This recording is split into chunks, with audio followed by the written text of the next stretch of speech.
Hello everyone and welcome to our video covering the Stranger Things Part 2 with an emphasis on the new killer, Vecna. Like the crows. Hey, no. Not you. Oh, darn it. Maybe one day I'll get a video about me. Well, stranger things have happened.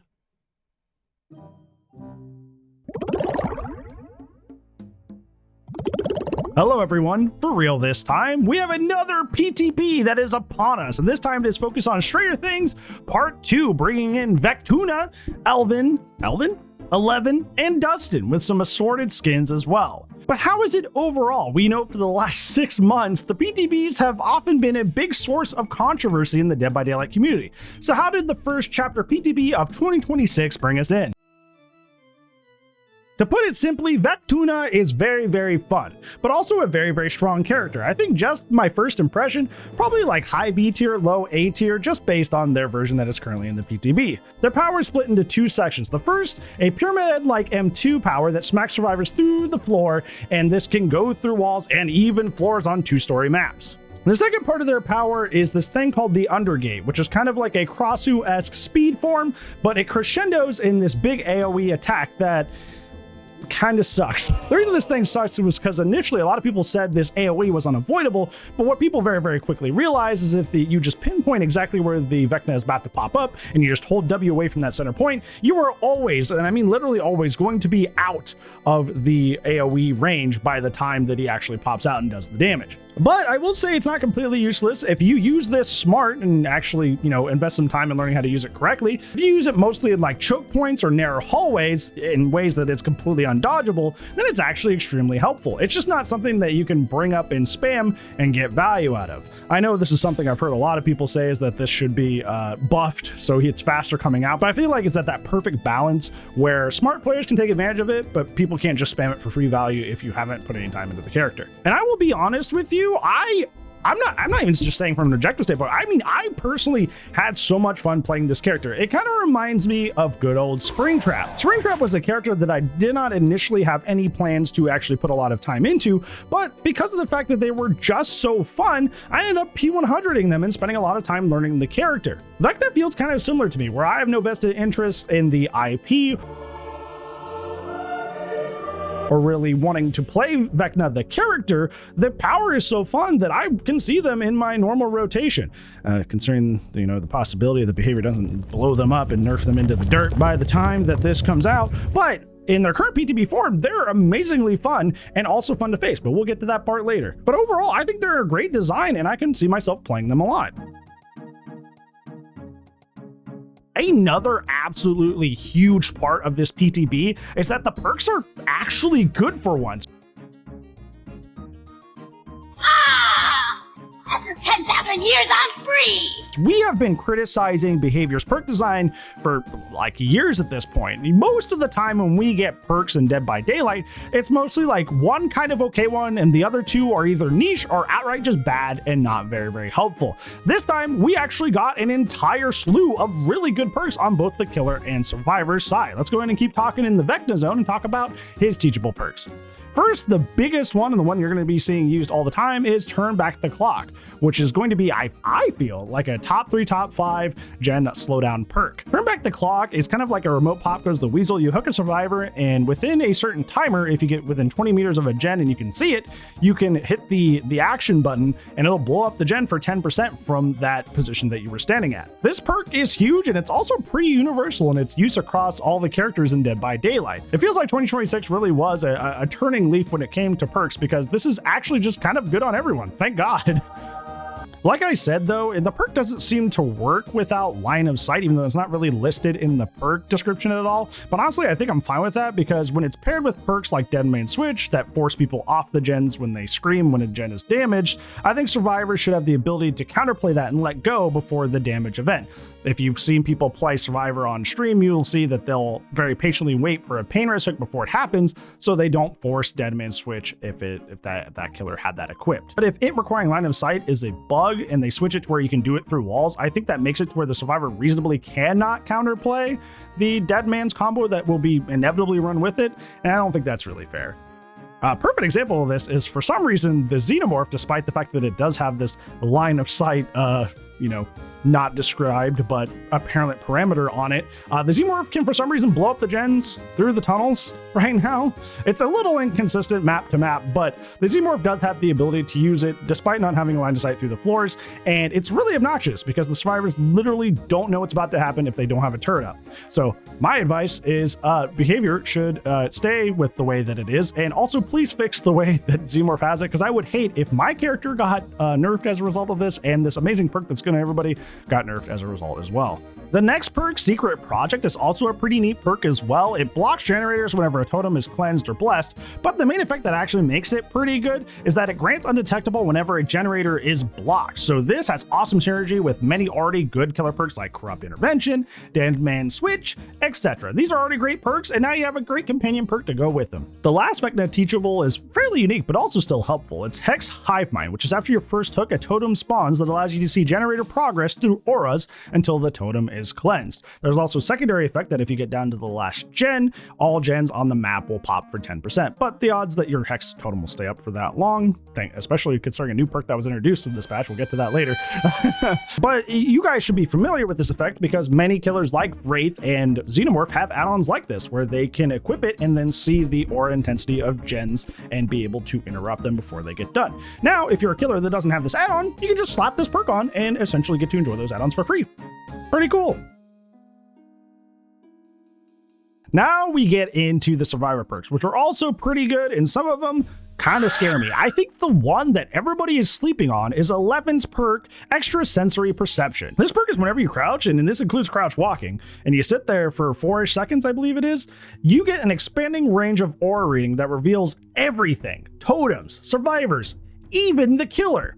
So many Vectunas are trying to run that new Hex perk that they have, but while I was doing this and playing out in my survivor games, I was running the Extrasensory Perception, and every time I would notice they have that perk, I would just crouch and I go, oh, well, there it is. And I would just snipe it every single time. Hex perks in Dead by Daylight are already historically very hit or miss in terms of their value. This makes them err more on the miss side because I could just literally crouch and then hunt down every totem on the map until I eventually get it. Another fun caveat to this perk is that it also shows the killer. So anytime I got tasked with unhook duty, I essentially could crouch and then grant myself free kindred whenever I wanted.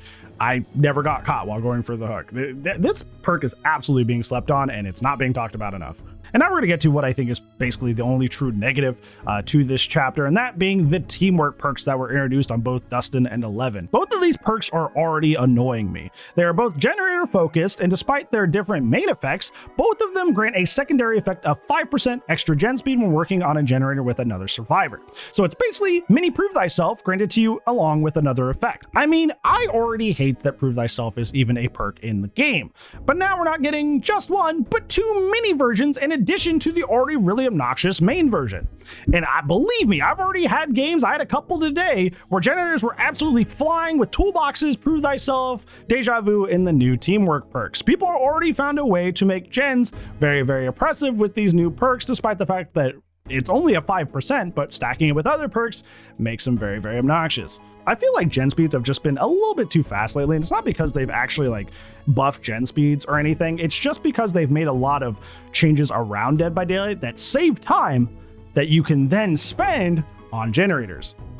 We're talking the healing perk buffs, we're talking the Vigil Sprint Burst meta. You're spending less time moving across the map, you're spending less time healing, and that saved time is then transferred into gen time. So we already are dealing with this, so now we have not one, but two more gen perks that we have to contend with in addition to everything else that's happening. Brother, I'm just so tired.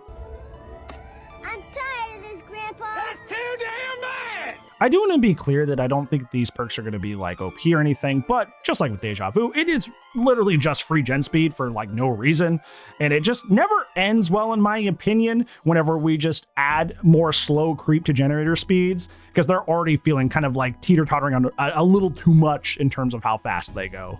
So let's not push that line if we can help it. Another massive underrated perk, Dustin's perk, Change of Plan, was actually pretty cool. This allows you to bring in a toolbox, but when you empty that toolbox, you can get into a locker and then trade it for a med kit. Often when I'm playing Survivor, I kind of don't know really what to bring. I usually teeter-totter between toolbox, medkit or flashlight, and I just kind of get indecisive and end up bringing nothing. But now I can just pick 2 out of the 3 of those essentially at the same time, because I bring my toolbox, empty it, and then I can just switch it into a medkit, which is pretty nice.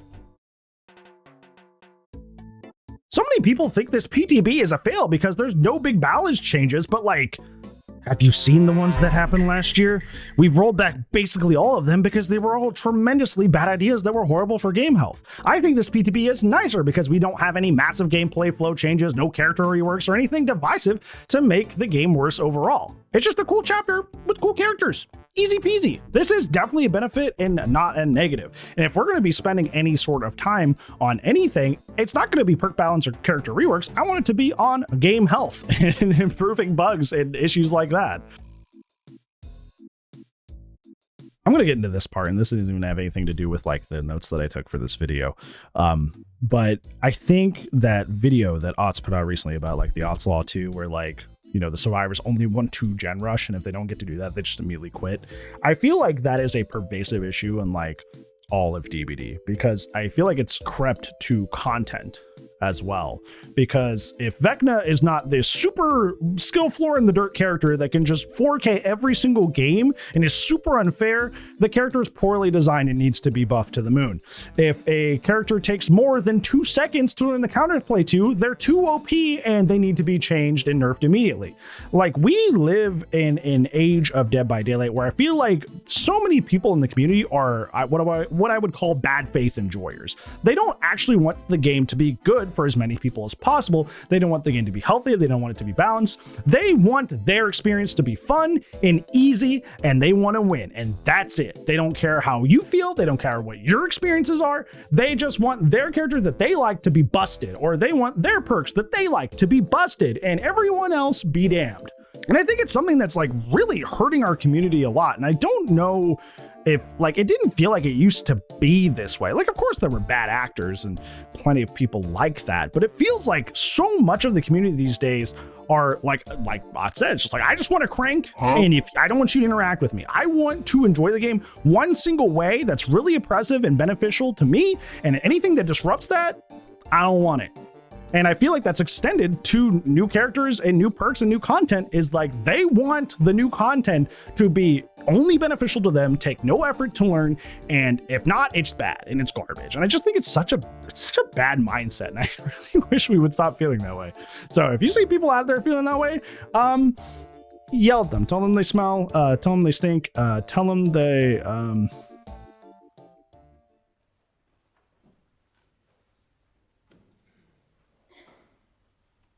tell them you hope they shit their pants. I don't know.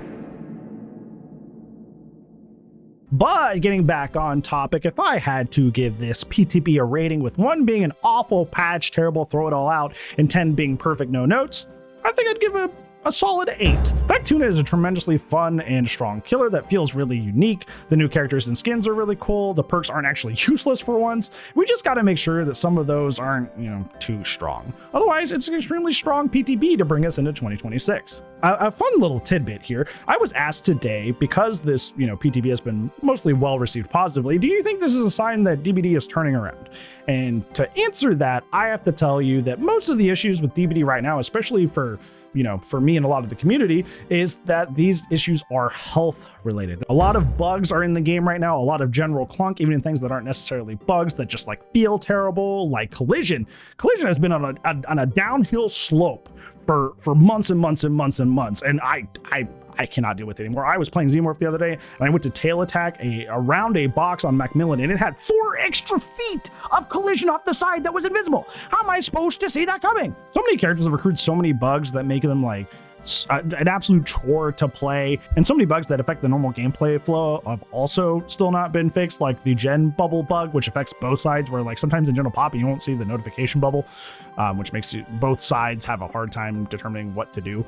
There's just a lot of stuff that's built up from 2025. 2025 introduced so many messes into Dead by Daylight that kept snowballing and snowballing and snowballing, and they've made some effort to fix a lot of these bugs, and a lot of them have been removed, but for a large majority of them, they're still in the game and still ruining a lot of experiences for a lot of players. So I think for me, depending on how diligent and successful they are in cleaning up these messes that 2025 created, that's what will determine if 2026 is going to be a good year. Not new, shiny, awesome chapter with cool IP I like. It's going to be, can the game function well in 2026? That's what I'm looking for. So I guess we'll have to wait and see. However, just in terms of new content, New Stranger Things Part 2, it's pretty cool. So go play it yourself or watch some YouTube videos about it, because I think it's pretty neat. And I can't wait for the 27th, right? It's 27th. Yeah, it's 27th, yeah, sure.